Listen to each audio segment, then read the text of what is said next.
where the Narendra Modi-led government is all set to make amendments to the Waqf Act, thereby restricting the powers of the Waqf Board. The cabinet is likely to approve around 40 amendments to the Waqf Act. These amendments aim to restrict the Waqf Board's authority to designate any property as Waqf property. But before that, viewers, let me explain to you what Waqf Act means. The Waqf Act was introduced first in the year 1923 by the Britishers and was passed in the Parliament in the year 1954, nearly 30 years later. However, in the year 1993, which was 40 years later than this, it was given much more powers and much more even increased authenticity. To simply put up, the Waqf Board has the power to now snatch anyone's property in the country without getting challenged in the court. No other religious body has so far such powers in India.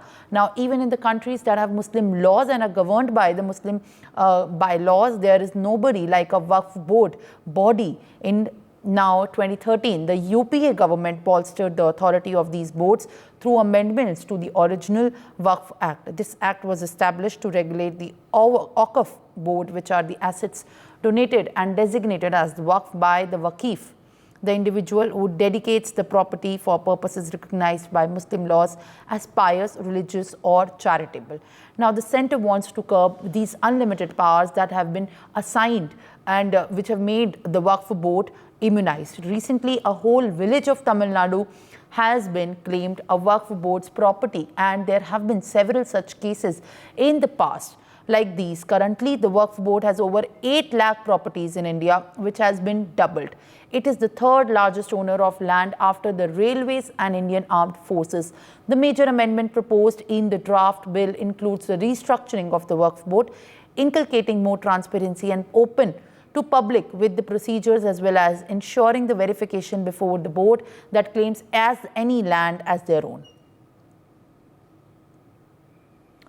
Meanwhile, my colleague has exclusively spoken to Congress MP Pramod Tiwari and other senior political leaders from the BJP and other opposition parties. Now let's take a look.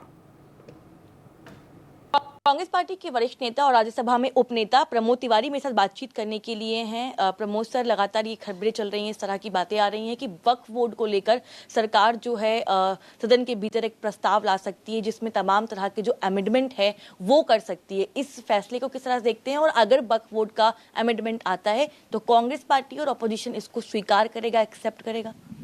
देखिए, बड़ी सीधी सी बात है। जब ये सत्र का agenda तय हुआ था, कार्य मंत्रणा समिति में भी आया था, तो वक्फ बोर्ड पे कोई संशोधन है इसकी इच्छा सरकार ने नहीं जाहिर की थी, पर आज वो लाना चाहते हैं तो बेहतर तो यही होगा जिसके लिए ला रहे हैं पहले उस समूह से, उस समुदाय से, उनके नेताओं से, प्रतिनिधियों से चर्चा करें, फिर उसके बाद जो दल इनको सपोर्ट कर रहे हैं, जिस बैसाखी पर ये सरकार खड़ी है, अपना दल, जनता दल, तेलुगु देशम, इन लोगों से बात करें और उसके बाद लाना है अगर तो विपक्ष से वार्ता करें।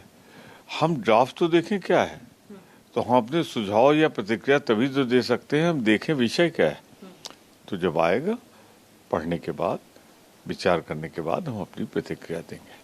हमारे साथ बातचीत करने के लिए सपा सांसद राजीव राय हैं। राजीव जी, सरकार वक्फ बोर्ड संशोधन बिल लाने जा रही है, क्या कहेंगे? ला देगी, क्या क्या संशोधन हुए हैं विस्तार से उसमें जब जानकारी मिलेगी तब चर्चा करेंगे। क्या आपको लगता है, और अब तक आपको कॉपी से दी गई है या कोई नोटिस दिया गया है या कोई जानकारी दी गई है? हमें कोई काफी नहीं है इस बारे में, और सरकार ये परंपरा नहीं, जब सदन चल रहा हो तो इस तरह की चर्चा सदन के अंदर पहले होनी चाहिए, बाहर बाद में होनी चाहिए। लेकिन ये पेपर लीक वाली सरकार है, सरकार को हर बात को लीक करने की आदत हो गई है। मीडिया में ज़्यादा बोलना पसंद करते हैं सरकार के मंत्री, सदन में कम। खबर ये भी है कि इसमें 40 संशोधन किए गए हैं और इसमें जो गरीब मुस्लिम हैं और जो महिलाएं हैं उनको भी स्टेट और नेशनल लेवल पे जो बोर्ड होगा उनमें जगह दी जाएगी। तो जब खबर पक्की हो जाएगी तब बात करेंगे। महिलाओं की समानता का अधिकार पर किसी को ऐतराज नहीं होना चाहिए। लेकिन इस प्रकार के बिल लाने से क्या मंशा आपको सरकार? आने वाला चुनाव है ना, तो इस तरह की बातें करेंगे। सरकार के पास MSP देने के लिए पैसा नहीं है, सरकार के पास नौजवानों को नौकरी देने के लिए पैसा नहीं है, सरकार के पास महंगाई कम करने की कोई उपाय नहीं है, सरकार को अपने देश की सीमाओं की सुरक्षा नहीं कर पा रही है। तो सरकार जब इन मुद्दों को कुछ कह नहीं पा रही है तो इस तरह की बातों को उछालती रहेगी। चलिए, धन्यवाद। मनोहर केसरी, इंडिया न्यूज़, दिल्ली। संजय जी, खबर ये है कि वक्फ बोर्ड संशोधन बिल लाने जा रहा है, लेकिन अपोजिशन कह रहे हैं कि ये चुनावी माहौल दिख रहा है, इस वजह से बीजेपी से लाने जा रही है। इस देश में माननीय प्रधानमंत्री जी पारदर्शिता के प्रतीक रहे हैं और 11 वर्षों में कोई भी विरोधी दल किसी मंत्री पर कोई आज तक इल्जाम भी नहीं लगा सका। अगर हर क्षेत्र में पारदर्शिता आती है, पारदर्शिता बढ़ती है, तो किसी को कोई ऐतराज नहीं होना चाहिए। बिल टेबल होगा, उस पर चर्चा होगी, उस पर जो अमेंडमेंट्स की बात हो रही है वो होगी। अभी क्या होने वाला है उसके सोचने से पहले, चूंकि हमारे विरोधी दलों का कार्य ही है कि किसी जगह पारदर्शिता नहीं होनी चाहिए। उन्हें सबसे ज़्यादा दुख इसी बात का है कि कैसे डीबीटी के माध्यम से माननीय प्रधानमंत्री ने लाखों करोड़ गरीबों को सीधे ट्रांसफर कर दिया। अगर यह अफसरों के माध्यम से होता तो वह लाभान्वित होते। हर जगह वह पारदर्शिता का विरोध करते।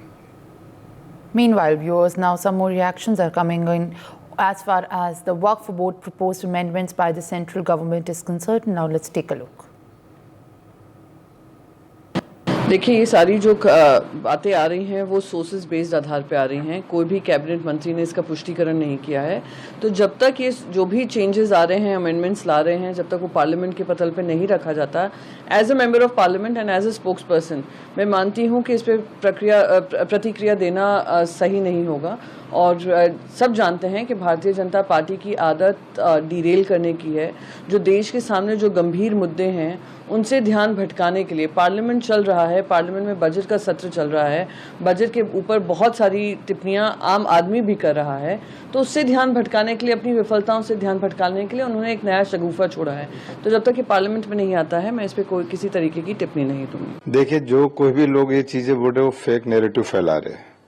जो लोग मुसलमानों के ठेकेदार बनते, क्या उनको मुसलमानों की फिक्र है?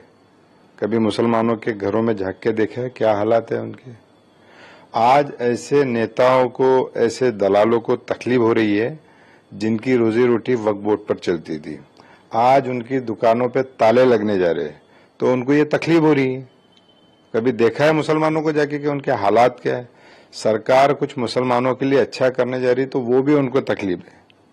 हमारा तो मानना भाई यही है कि जो हमारे लिए सही करेगा हम उसके साथ है।